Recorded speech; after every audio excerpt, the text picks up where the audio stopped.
Hi, my name is Nick Miller, and in today's lesson I'll be taking you through a strategy that I personally like to use either at the very beginning or at the very end of a new unit or topic.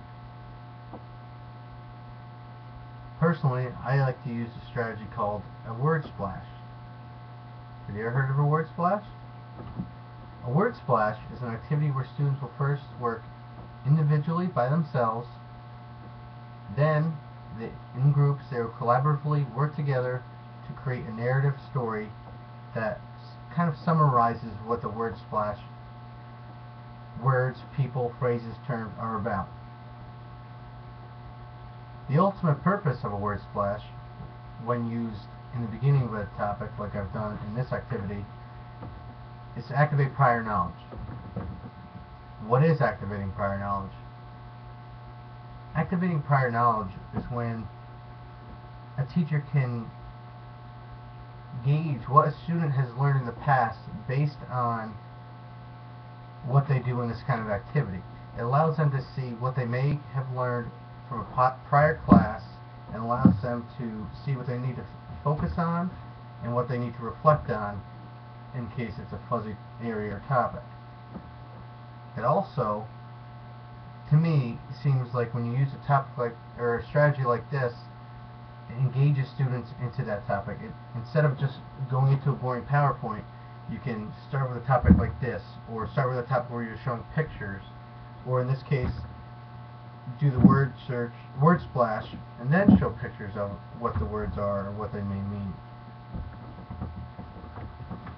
In this case, the word splash I've created looks like this. And the words I've chosen are Hitler, aggression, Nazis, kamikaze, appeasement, D-Day, and Axis and Allies. So what will students do using this word splash?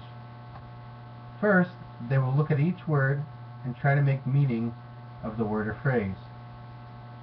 Then, once they've done this, I'll split them into groups of 3 to 5, where they'll decide what the main category or topic is based on the terms, people, phrases, or places, or battles in this case. So, after splitting the students up, I will then tell them what their objective is.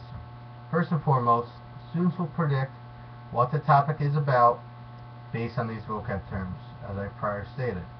Then, they will write a story based on the vocab, and after 5 to 7 minutes, we'll come back together and a person from each group will share what they've come up with. So, if I was in a classroom setting, I would ask, okay, Tommy, let me see if you guys have figured out the word splash. So what is the main topic?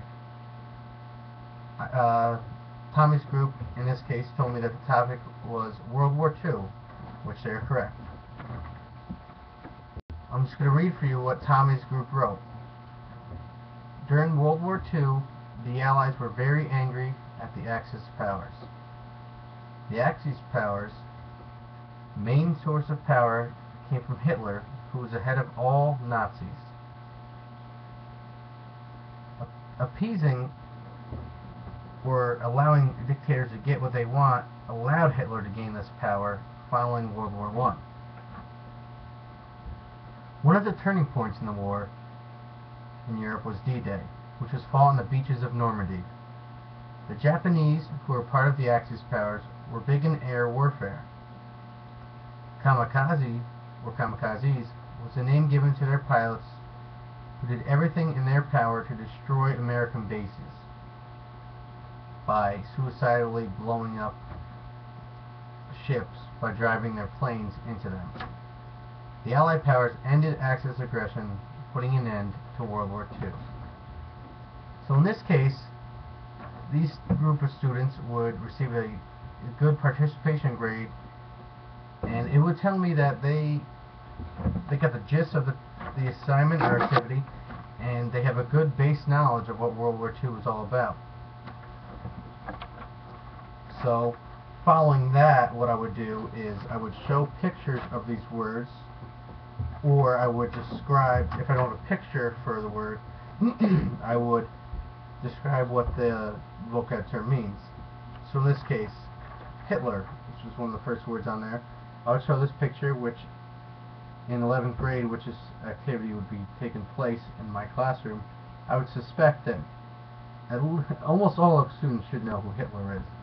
But if they didn't, I would tell them that Hitler was a leader of Nazi Germany, and he believed in a genocide of Jewish people and all other inferior races. Hitler was a person who believed that if you didn't have blonde hair and blue eyes, that you were very inferior to the German race, because they believed that they were universally the best race that there ever was. Which is kind of hypocritical if you look at Hitler. I mean, does he have blonde hair and blue eyes? It looks to me like his hair is brown and his eyes are brown. So, I don't know what he was looking at in the mirror, but he doesn't have blonde hair, blue eyes. Next is Nazis. And to kind of show what Nazis or Nazi symbolism meant, I would show the standard swastika, which is a symbol of hatred, genocide, and evil. And Nazis were the elitist group who followed Hitler and believed that Germans were the universal race and all others were inferior to them. Next picture I would show is of a kamikaze Japanese fighter jet. And what the kamikazes were known for is that they were a special Japanese Air Force Corps or group that was known for suicidal missions, where they would drive these planes into specifically U.S. naval ships with bombing mechanisms that would go off on contact. And these kamikazes were very detrimental to U.S. success in the war in Japan, or in Pacific, the war in Pacific. The next picture I would show is of the Axis and Allied forces. In this case, I chose to show the flags, and the main members of both sides in this case were in the Axis, Germany, who of course was led by Adolf Hitler. Second country there is Italy, which was held by fascist Benito Mussolini, and also an Axis power was Japan. As we mentioned earlier, they were strong in their air force tactics and were led by Emperor Hirohito, as well as his prime ministers, who were Hideki Tojo and Fumimaro Kono.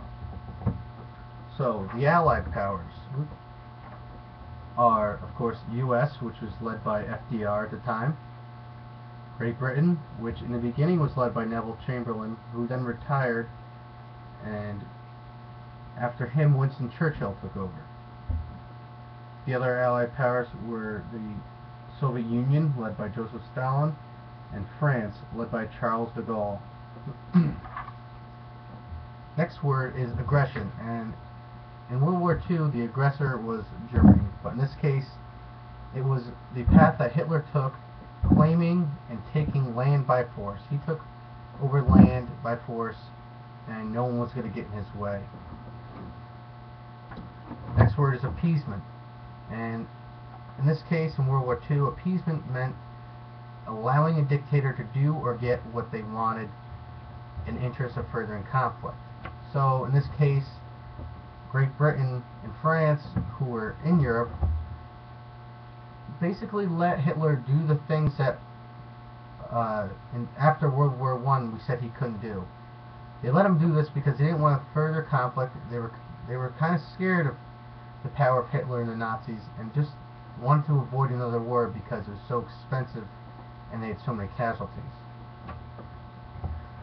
Next term is D-Day, and if you've seen Saving Private Ryan, then you may or may not know that you've kind of witnessed a good replica of what the Battle of D-Day was like. It was a very bloody battle, and it was also a turning point of the war in Europe. and was fought on the beaches of Normandy. And that would take care of all the terms. So just to close on this strategy or lesson I've done, and to reiterate what the purpose is, it's to activate prior knowledge. And activating prior knowledge, as I said earlier, is just an important way to get kids engaged in a new topic and to kind of gauge, I know I'm using the word again, gauge how students have learned in the past about this topic and how you can change what they've learned and increase what they will learn in the topic. It's important to use Wordsplash because it gives students a strong vocabulary base for an upcoming topic or unit. And as I said earlier, it can also be used across concepts. For instance, you can use it in math to use words that are clues to solving a word problem, like sum or quotient. Finally, it can also be used, as I also mentioned earlier, as a review strategy at the end of a unit. It can be used to review for a quiz or a test, and it can be used to show how much students have retained following your lectures, activities in this topic. So if you want to use a good strategy to either activate prior knowledge or gauge what students have gotten out of your lessons, try a Wordsplash the next time